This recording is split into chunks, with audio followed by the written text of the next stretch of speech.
Hi friends, biology with experiment channel में आपका हार्दिक स्वागत है।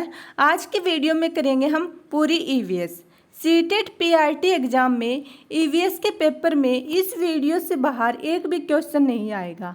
बस आप शुरू से लेकर अंत तक ये वीडियो पूरी ज़रूर देखना। आपके 30 में से 30 क्वेश्चंस बिल्कुल सही होंगे।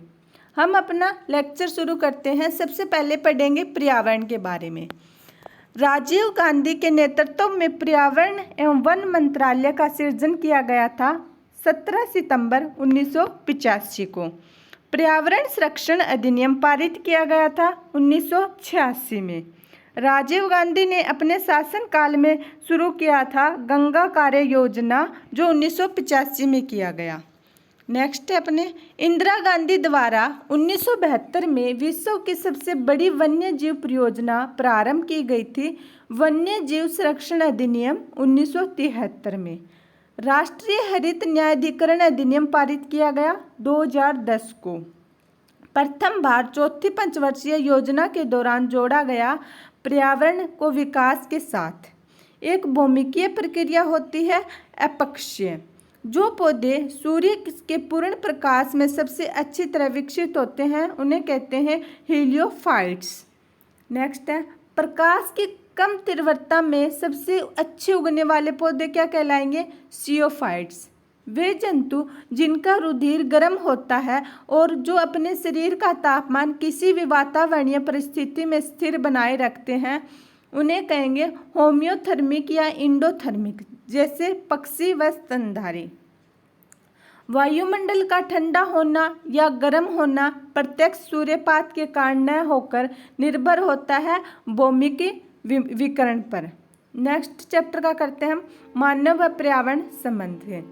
मानव को सामूहिक जीवन प्रदान किया पशुपालन ने।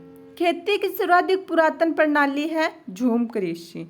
विश्व तथा भारत में आज भी झूम या स्थानांतरण कृषि प्रचलित है दक्षिणी एवं दक्षिणी पूर्वी एशिया एवं पूर्वोत्तर भारत में। मनुष्य के लिए सर्वाधिक कार्यक्षम तापमान तथा आर्द्रता होती है 25 डिग्री सेल्सियस तापमान व 60% आर्द्रता। नेक्स्ट है औद्योगिक क्रांति सर्वप्रथम प्रारंभ हुई इंग्लैंड में। सांस्कृतिक पर्यावरण के विभिन्न तत्वों का विकास एवं संवर्धन किस काल में संभव हुआ? कृषि विकास के विभिन्न चरणों एवं अवस्थाओं में। मानव भूगोल के जन्मदाता की संज्ञा प्रदान की गई थी फ्रेडरिक रेटजल को। पर्यावरणीय समस्याओं का प्रादुर्भाव प्रारंभ हुआ औद्योगिक क्रांति एवं आर्थिक निश्चयवाद से।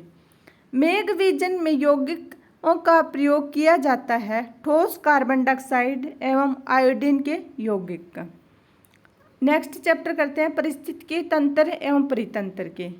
इकोलॉजी शब्द का प्रयोग सर्वप्रथम किसने किया? अर्नेस्ट हैक्ल ने। और कब? 1869 में। पारिस्थितिकी के जनक की संज्ञा प्रदान की गई अर्नेस्ट हैक्ल द्वारा। पारिस्थितिकी के अंतर्गत पारंपरिक अध्ययन किया जाता है वातावरण एवं जीव समुदाय का। रंध्रों का खुलना और बंद होना निर्भर करता है प्रकाश पर। वाष्पोत्सर्जन की प्रक्रिया है जैविकीय।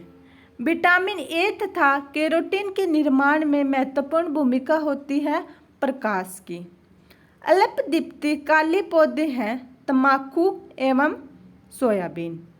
छाया प्रिय पौधे को कहते हैं हेलियोफोबस। एंजाइम क्रियाशीलता का सर्वोत्तम ताप है 25 डिग्री सेल्सियस से 30 डिग्री सेल्सियस। एंजाइम का विकृतीकरण हो जाता है 60 डिग्री सेल्सियस से 70 डिग्री सेल्सियस के बीच में। अल्पाइन वृक्ष जो भारत में मिलते हैं उनकी ऊंचाई कितनी होती है? 3600 मीटर से 4000 मीटर ऊंचाई तक। स्थायी बर्फ लाइन की भारत में ऊंचाई है 4000 मीटर।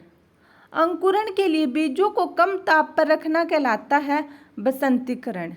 मरुविद पौधों में प्राय पत्तियां बदल जाती है कांटों में ताकि उनका वाष्पोत्सर्जन कम हो सके।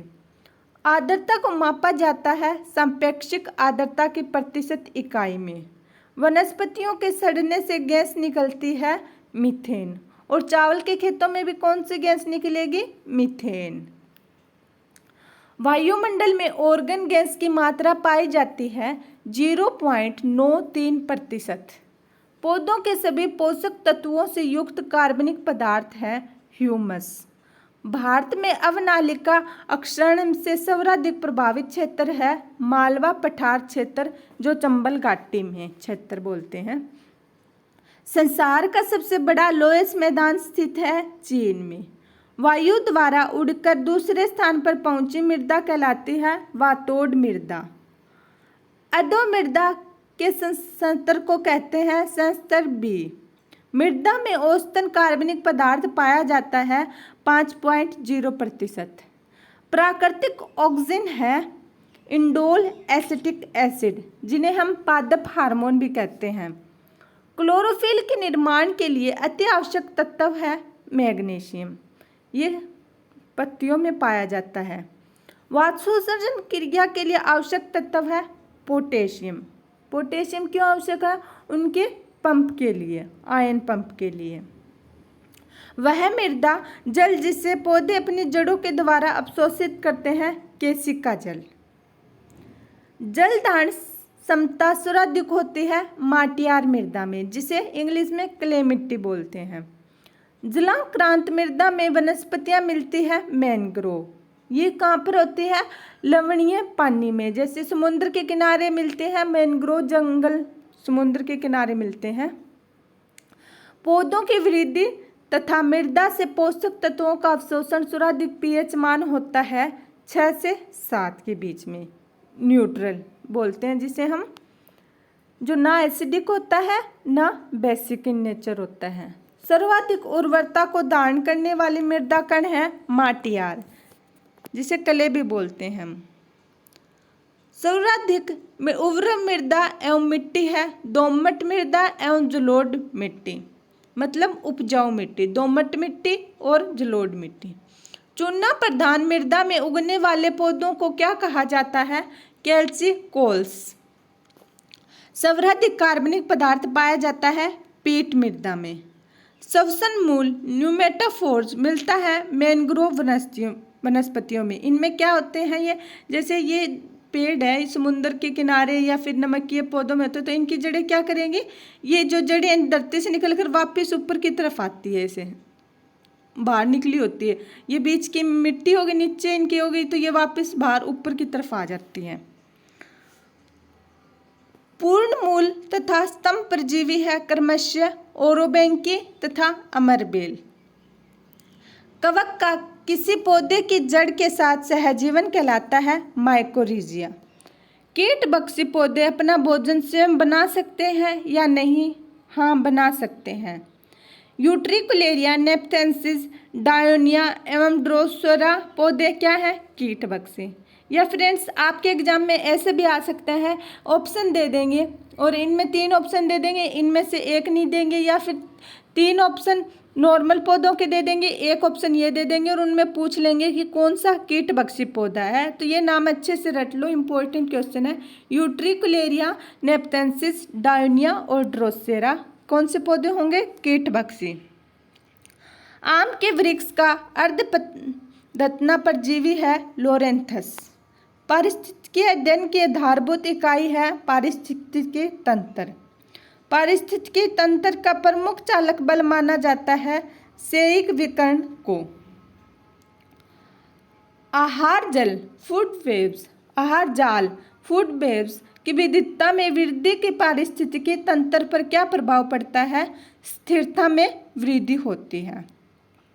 सामान्य पारिस्थितिकी तंत्र की स्थिरता प्राप्त होती है तथा कायम रहती है स्वसाम्यावस्थित क्रियाविधि में। पारिस्थितिकी तंत्र शब्द का प्रयोग सर्वप्रथम किया था एजी टेंसले ने। श्वसन की क्रिया है अपचायक। प्रकाश संश्लेषण होता है लाल व नीले रंग में। प्रकाश संश्लेषण की क्रिया में कार्बन डाइऑक्साइड तथा H2O का क्रमशः होता है अपचयन एवं ऑक्सीकरण। सभी उपभोक्ताओं में गुण पाया जाता है परपोषी गुण। द्वितीयक उत्पादक कहलाते हैं परपोषी उपभोक्ता जंतुओं को। वे जंतु जो दूसरे जंतुओं का शिकार करके अपना भोजन प्राप्त करते हैं कहलाते हैं प्रीडेटर्स। जैसे मोर किसको खाता है? कीड़े मकोड़ों को। कुछ जंतु शाकाहारी एवं मांसाहारी दोनों होते हैं कहलाते हैं सर्वभक्षी। प्रकृति के महत्तर स्कैवेंजर कहा जाता है अपघटक एवं कवक को। क्या करते हैं ये साफ सफाई कर देते हैं। अपघटक सभी चीज़ों को तोड़ देते हैं, खा जाते हैं गली सड़ी चीज़ों को। जीवीय एवं अजीवीय घटकों में संबंध स्थापित करते हैं अपघटक। किसी भी परिस्थितिकी तंत्र में एक निश्चित समय में अजीवीय पदार्थ की मात्रा को संज्ञा प्रदान की जाती है खड़ी अवस्था, स्टैंडिंग स्टेट। खाद्य श्रृंखला में ऊर्जा का प्रवाह होता है एक ही दिशा में। एक संपूर्ण समुदाय के सभी जीवों में संबंध स्थापित करता है खाद्य जाल। ऊर्जा का प्रवाह एक ही दिशा में होते हुए भी कई पथों से गुजरता है खाद्य जाल में। पारिस्थितिकी विज्ञान में ऊर्जा मापने की इकाई है ऊष्मा। प्रकृति की एक क्रियात्मक इकाई है पारिस्थितिकी तंत्र। पारिस्थितिकी तंत्र की विचारधारा को कार्ल मोबियस तथा फोर्ब्स ने संज्ञा प्रदान की क्रमशः बायोसिनोसिस तथा माइक्रोकोकस की। फ्रेंड्स, सोना बिल्कुल नहीं है। मैं वीडियो को लगातार देखते और सुनते जाना है, आपके एग्जाम के लिए बहुत ही ज़्यादा इम्पोर्टेंट है। नेक्स्ट क्वेश्चन है। और साथ में फ्रेंड्स, अगर आपने यहाँ तक वीडियो को देखा है तो आप एक एहसान जरूर कर दीजिएगा, चैनल को सब्सक्राइब और वीडियो को लाइक जरूर करें। नेक्स्ट है अपना क्वेश्चन, पर्यावरण क्या है? हमारे चारों ओर का वातावरण जो कि हमें व अन्य जीवधारियों को प्रभावित करता है। भारत में सबसे अधिक वन किस प्रदेश में है? मध्य प्रदेश में। पौधे अपने खाद्य निर्माण प्रक्रिया कार्बन डाइऑक्साइड गैस वायुमंडल से लेते हैं और बदले में जीवधारियों को सांस लेने के लिए रिक्त मुक्त करते हैं। क्या? ऑक्सीजन। कार्बन डाइऑक्साइड इन्वायरमेंट से लेते हैं और ऑक्सीजन छोड़ते हैं। Carbon dioxide, sulphur dioxide, carbon monoxide द्वारा कौन सा प्रदूषण होगा? वायु प्रदूषण। बायोकेमिकल ऑक्सीजन डिमांड परीक्षा किस प्रदूषण को मापने के लिए की जाती है? जल प्रदूषण को। प्रॉक्सी एसिटाइल नाइट्रेट, जिसे PAN कहते हैं, या फिर PAN की फुल फॉर्म क्या होगी? Proxy acetyl nitrate. क्या है? वायु प्रदूषक। राष्ट्रीय पर्यावरण अनुसंधान केंद्र कहाँ स्थित है? नागपुर, महाराष्ट्र में। वायुमंडल में ओजोन परत हमारी रक्षा किन किरणों से करती है? परावैंगनी किरणों से। वायुमंडल में से कौन सी गैस सर्वाधिक पाई जाती है? नाइट्रोजन। आकाश नीला किसके कारण दिखाई देता है? पृथ्वीकरण के कारण। विश्व पर्यावरण दिवस किस तिथि को मनाया जाता है? 5 जून को। इंपॉर्टेंट क्वेश्चन है फ्रेंड्स ये। ग्रीन हाउस गैस प्रभाव के कारण पृथ्वी का तापमान बढ़ता है या घटता है? बढ़ जाता है। पर्यावरण का दुश्मन किस वृक्ष को कहा जाता है? यूकेलिप्टस सफेदा को। नेक्स्ट देखते हैं, ग्रीन हाउस प्रभाव क्या है? ग्रीन हाउस प्रभाव में सूर्य की किरणें पृथ्वी पर आ तो जाती है, लेकिन कार्बन डाइऑक्साइड गैस के घेरे के कारण वापस नहीं जा पाती। इससे क्या होता है? तापमान गर्म होता है।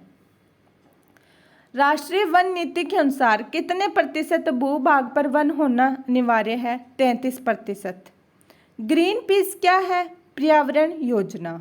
चिपको आंदोलन के पीछे मुख्य उद्देश्य क्या है? वनों की सुरक्षा।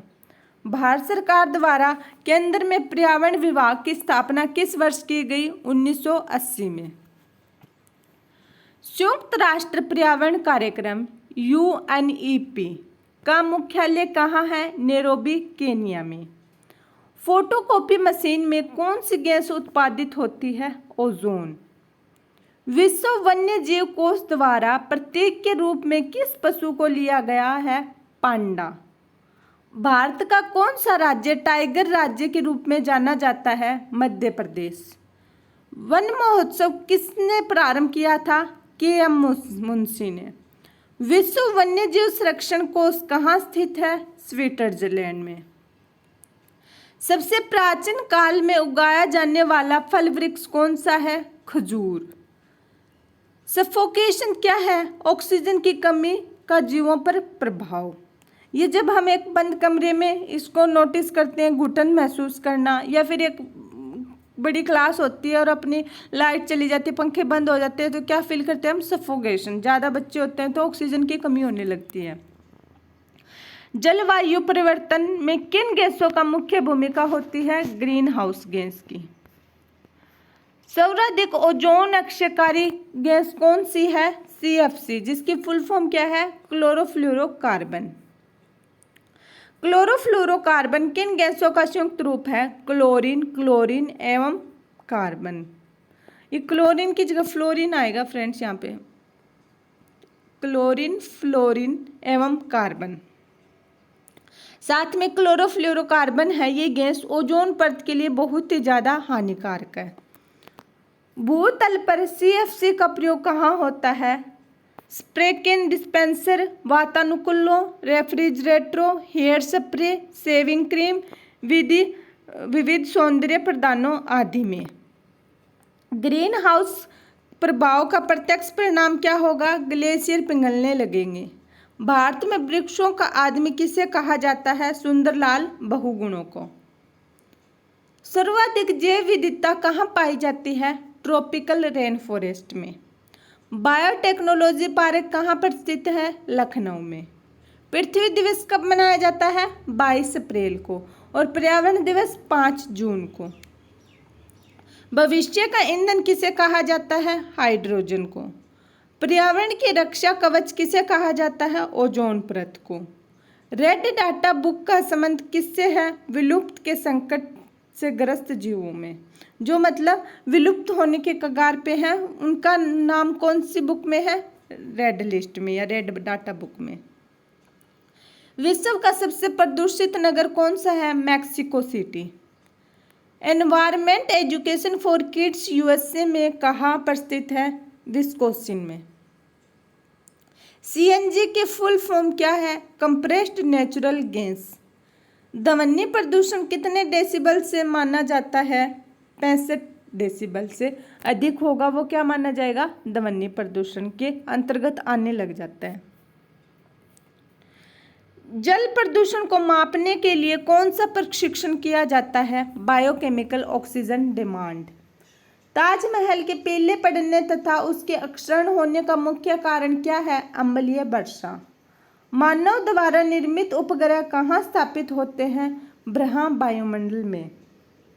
देश के पारिस्थितिकी अनुसंधान एवं प्रशिक्षण केंद्र कहाँ स्थित है? बेंगलोर, कर्नाटक में। भारत का पर्यावरण शिक्षा केंद्र कहाँ स्थित है? अहमदाबाद, गुजरात में। इंदिरा गांधी वानिकी अकादमी कहाँ स्थित है? देहरादून में। विश्व वानिकी दिवस कब मनाया जाता है? 21 मार्च को। भारतीय वन्य संरक्षण का मुख्यालय कहाँ स्थित है? देहरादून में। भारतीय वन प्रबंध संस्थान कहाँ है? भोपाल में। अब कुछ पर्यावरणीय कानून व नियम देख लेते हैं। सबसे पहले देखते हैं जल प्रदूषण संबंधी कानून। रिवर बोर्ड्स एक्ट कब शुरू हुआ? 1956 में। जल प्रदूषण निवारण एवं नियंत्रण अधिनियम 1974 में। जल उपकरण प्रदूषण निवारण एवं नियंत्रण अधिनियम 1977 में। पर्यावरण संरक्षण अधिनियम 1986 में। वायु प्रदूषण संबंधी कानून भी 1900। एयर पोल्यूशन एक्ट या फिर वायु प्रदूषण संबंधी कानून कब हुआ? 1987।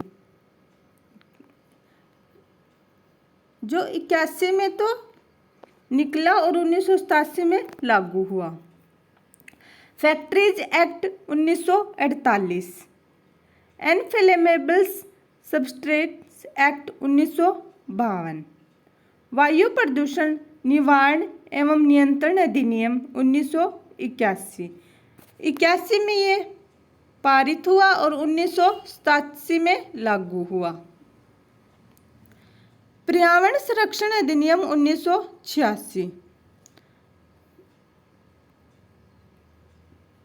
फैक्ट्रीज एक्ट 1948, भूमि प्रदूषण संबंधी कानून। फ्रेंड्स, लैंड पोल्यूशन या फिर भूमि प्रदूषण संबंधी कानून मेरे हिसाब से 1999 आएगा, बाकी आप नेट में एक बार सर्च कर लेना। फैक्ट्रीज एक्ट 1948 में। इंडस्ट्री डेवलपमेंट एंड रेगुलेशन अधिनियम 1951, insecticides act 1968, urban land ceiling and regulation act 1976, one तथा वन्य जीव संबंधी कानून forest conservation act 1960, wild life protection act 1972, forest conservation act 1980, wild life protection act 1995, जैव विविधता अधिनियम 2002। अब कुछ पर्यावरण संबंधी महत्वपूर्ण समझौते सम्मेलन देख लेते हैं कौन कौन से हैं। स्टॉकहोम समझौता कब हुआ? 1972 में। हेलसिंकी सम्मेलन 1974 में।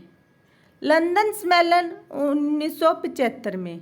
बर्टलैंड रिपोर्ट 1987 में। आधारी समझौता 1989 में। पृथ्वी सम्मेलन रियो डी जेनेरियो सम्मेलन 1992 में। जोहान्सबर्ग सम्मेलन 2002 में। फ्रेंड्स, इस वीडियो को एग्जाम से पहले आप 3-4 बार जरूर देखना, आपको सारे क्वेश्चन अच्छे से याद हो जाएंगे। और साथ में आप इस वीडियो को लाइक करके रखना और चैनल को सब्सक्राइब करके रखना। वेलाचियो घोषणा पत्र 2002, स्टॉकहोम सम्मेलन 2004, नई दिल्ली सम्मेलन 2008, रियो +20 सम्मेलन 2012, वर्षा सम्मेलन COP19 2013, लीमा सम्मेलन COP20 2014। अब कुछ जैव विविधता संबंधी सम्मेलन देख लेते हैं। विश्व विरासत संधि 1972 में। रामसर समझौता 1975, जैव विविधता संधि 1992, कार्टागेना protocol 2000, Nagoya protocol 2010, COP11 2012, COP12 2014। अब कुछ वन्य जीव संरक्षण परियोजनाएं देख लेते हैं। हंगुल परियोजना 1970, कस्तूरी मृग परियोजना 1972, बाघ परियोजना 1973, गिर सिंह परियोजना 1973, घड़ियाल प्रजनन परियोजना 1975, गैंडा परियोजना 1987, हाथी परियोजना 1992, लाल पांडा परियोजना 1996, गिद्ध संरक्षण परियोजना 2006, कछुआ संरक्षण परियोजना 2008। अब पर्यावरण दिवस एवं सप्ताह एवं वर्ष देख लेते हैं। राष्ट्रीय विज्ञान दिवस कब आता है? 28 फरवरी को। और कौन सी वैज्ञानिक के जन्मदिन पर मनाया जाता है?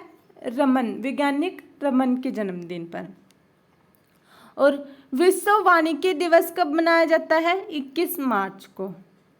फ्रेंड्स, इस वीडियो को आप बार बार 3-4 बार जरूर देखना। एग्ज़ाम में जाने से पहले ज़्यादा टाइम का नहीं है, आधा घंटा आप अपने एग्ज़ाम हॉल में बैठने से पहले भी इसको देख सकते हो और आपको ये सारी सन सम्मेलन अच्छे से याद रहेंगे और आपके 30 में से 30 क्वेश्चन बिल्कुल सही होंगे।